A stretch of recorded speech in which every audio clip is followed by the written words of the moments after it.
നമ്മുടെ കേരളത്തിൻ്റെ traditional evening സ്നാക്കായ നമ്മൾ മലയാളികൾക്ക് ഇഷ്ടപ്പെട്ട ഒരു നാടൻ 4 മണി പലഹാരമായിട്ടാണ് ഞാൻ വന്നിരിക്കുന്നത്. ഇലയട.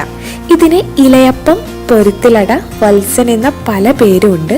വളരെ സിമ്പിൾ, ടേസ്റ്റി ആൻഡ് ഹെൽത്തി ആയിട്ടുള്ള ഈ ഇലയട എങ്ങനെ ഉണ്ടാക്കണമെന്ന് നമുക്കൊന്ന് നോക്കണം. ഒരച്ച് ശർക്കര എടുത്തിട്ടുണ്ട്. നല്ല മധുരമുള്ള ശർക്കരയാണ്. ഇതിലേക്ക് 1 ഗ്ലാസ് വെള്ളം ഒഴിച്ചിട്ട് നന്നായിട്ട് ഈ ശർക്കര ഉരുക്കി നമ്മൾ അരിച്ചു മാറ്റി വയ്ക്കുക. ഞാനിവിടെ 1 കപ്പ് ചിരകിയ തേങ്ങയും കൂടി എടുത്തിട്ടുണ്ട്. ഇനി ഒരു പാൻ വയ്ക്കുക. അതിലേക്ക് 1 ടീസ്പൂൺ നെയ്യ് ചേർത്ത് കൊടുക്കാം. നെയ്യ് നന്നായിട്ട് ഉരുകി വരുമ്പോൾ നമുക്കതിലേക്ക് 1 കപ്പ് ചിരകിയ തേങ്ങ ചേർത്ത് കൊടുക്കാം. എന്നിട്ട് നമ്മൾ ഒരു മീഡിയം ഫ്ലെയിമിലിട്ടിട്ട് ഇത് നന്നായിട്ടൊരു 2-3 മിനിറ്റ് ഒന്ന് റോസ്റ്റ് ചെയ്തെടുക്കാം. ഇപ്പോൾ തേങ്ങയുടെ കളറൊക്കെ മാറി വന്നിട്ടുണ്ട്. ഇനി നമുക്ക് ഇതിലേക്ക് ശർക്കര പാനി ചേർത്ത് കൊടുക്കാം. നേരത്തെ എടുത്ത ശർക്കര 1 ഗ്ലാസ് വെള്ളത്തിൽ ഉരുക്കി അരിച്ച ശർക്കര പാനിയാണിത്. ഇനി തേങ്ങയിലേക്ക് ഈ ശർക്കര മൊത്തം പിടിക്കണം. അതുവരെ ഒന്ന് വെയിറ്റ് ചെയ്യാം. ഇനി നമുക്ക് ഇതിലേക്ക് ഇതുപോലത്തെ ഒരു ചെറുപഴം എടുക്കാം. ഏതെങ്കിലും നാടൻ ചെറുപഴം, അതാണ് ഏറ്റവും നല്ലത്. അതും കൂടെ നമ്മൾ ഇതിലേക്ക് ചേർക്കുന്നുണ്ട്. അത് ഓപ്ഷണലാണ്. ആവശ്യമുണ്ടെങ്കിൽ മാത്രം ചേർത്താൽ മതി, വേണ്ടെങ്കിൽ വേണ്ട. ഈ പഴം നന്നായിട്ടൊന്ന് ഉടച്ചെടുക്കാം. എന്നിട്ട് മാറ്റി വയ്ക്കാം. ഇപ്പം നമ്മളെ തേങ്ങയൊക്കെ നല്ല ഡ്രൈ ആയി വന്നിട്ടുണ്ട്. നമ്മുടെ ശർക്കര പാനി മൊത്തമായിട്ട് നമ്മുടെ തേങ്ങമ്മ പിടിച്ചിട്ടുണ്ട്.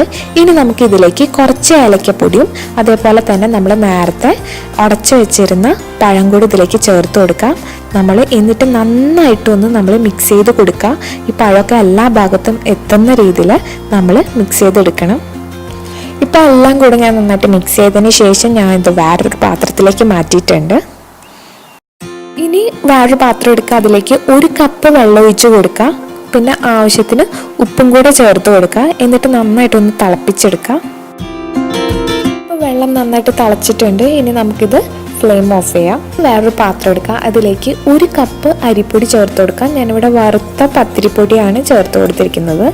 ഇനി ഇതിലേക്ക് നമ്മൾ നേരത്തെ ചൂടാക്കി വെച്ച വെള്ളം കുറേശ്ശെ ചേർത്ത് ഈ അരിപ്പൊടി ഒന്ന് വാട്ടിയെടുക്കാം. അതായത് വെള്ളം കൂടി പോകരുത്. 1 കപ്പ് അരിപ്പൊടിക്ക് ഒരു 1/2 കപ്പ് തൊട്ട് 1 കപ്പ് വരെ വെള്ളം തന്നെയാണ് വേണ്ടി വരിക. അത് ഓരോ അരിപ്പൊടിക്കും വ്യത്യാസമായിട്ട് വരും. ഞാനിവിടെ ഒരു 3/4 കപ്പോളം വെള്ളം ഞാൻ എടുത്തിട്ടുണ്ട്. അപ്പോൾ അത് സൂക്ഷിച്ച് തന്നെ വെള്ളം ഒഴിച്ചു കൊടുക്കും. ചൂടുവെള്ളം ചേർത്തില്ലെങ്കിൽ നമുക്ക് നല്ല സോഫ്റ്റ് ഇലയട കിട്ടില്ല. അതാണ് നമ്മൾ ഇതിലേക്ക് ചൂടുവെള്ളം തന്നെ ചേർത്ത് കൊടുക്കുന്നത്. എന്നിട്ട് നന്നായിട്ടൊന്ന് മിക്സ് ചെയ്ത് ഇതേപോലെ നമ്മൾ നന്നായിട്ടൊന്ന് മിക്സ് ചെയ്തെടുക്കുക. കൈ പറ്റുമെങ്കിൽ കൈ ഉപയോഗിക്കുക, കുഴപ്പമൊന്നുമില്ല. എന്നിട്ട് നമുക്ക് ഇത് നന്നായിട്ടൊന്ന് കുഴച്ചെടുക്കുക. ഇപ്പോൾ ഞാൻ നന്നായിട്ട് കുഴച്ചിട്ട് ഇതേപോലെ ആക്കി എടുത്തിട്ടുണ്ട്. ഇതേപോലെ ഒരു ചെറിയ പീസ് വാഴയില എടുക്കുക. അതിലേക്ക് നമ്മൾ നേരത്തെ കുഴച്ച് വെച്ച അരിപ്പൊടിയിൽ നിന്ന് ഒരു ഉരുള എടുത്തിട്ട് നമ്മൾ അതിലേക്ക് വെക്കുക. എന്നിട്ട് കൈ ഒന്ന് നനച്ച് കൊടുത്തതിന് ശേഷം നമ്മളിത് പതുക്കെ ഒന്ന് പരത്തി കൊടുക്കണം. കൈ ഇതേപോലെ നനച്ച് വേണം നമ്മൾ പരത്തി കൊടുക്കാനായിട്ട്. ഇപ്പോൾ കൂടുതൽ കട്ടിയിൽ പരത്തണമെങ്കിൽ കട്ടിയിൽ പരത്താം, കട്ടി കുറവ് വേണമെങ്കിൽ അങ്ങനെ മതി. അത് ഓരോരുത്തരുടെ താല്പര്യം അനുസരിച്ചിട്ട് കട്ടി നമുക്ക് ഡിസൈഡ് ചെയ്യാം. കൂടുതൽ കട്ടി ആവാത്തതായിരിക്കും കുറച്ചും കൂടെ നല്ലത്. അങ്ങനെ നമ്മൾ പതിയെ കയ്യിൽ വെള്ളം തെളിയിച്ചിട്ട് നമ്മളിതേപോലെ ഒന്ന് പരത്തി കൊടുത്താൽ മതി. ഇനി നമുക്ക് ഇതിലേക്ക് നമ്മൾ നേരത്തെ റെഡിയാക്കി വെച്ചിരുന്ന ശർക്കര തേങ്ങ മിക്സ് നമുക്കിതിലേക്ക് ചേർത്ത് കൊടുക്കാം.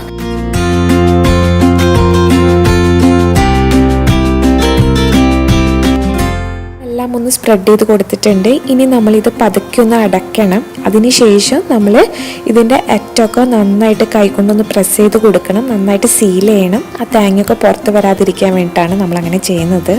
ഇതേപോലെ തന്നെ നമ്മൾ ബാക്കിയൊക്കെ റെഡിയാക്കി എടുക്കണം. ഇനി നമുക്കിത് സ്റ്റീം ചെയ്തെടുക്കണം. അതിനായിട്ട് ഞാനിവിടെ ഒരു ഇഡ്ഡലി പാത്രമാണ് ഉപയോഗിക്കുന്നത്.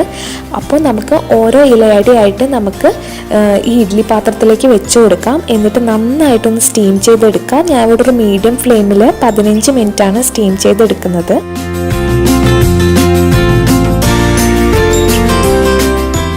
ഇപ്പോൾ 15 മിനിറ്റ് കഴിഞ്ഞ് നോക്കുമ്പോൾ നമ്മുടെ ഇലയട റെഡി ആയിട്ടുണ്ട്. ഇനി നമുക്ക് ഫ്ലെയിം ഓഫ് ചെയ്ത് ഇലയട ഇതിൽ നിന്ന് പുറത്തെടുത്ത് ഒന്ന് ചൂടാറിയതിന് ശേഷം നമുക്കിത് മുറിച്ചിട്ട് കഴിക്കാം. അങ്ങനെ നമ്മളുടെ simple, tasty and healthy ilayada ഇവിടെ റെഡി ആയിട്ടുണ്ട്. എല്ലാവരും ട്രൈ ചെയ്ത് നോക്കണം.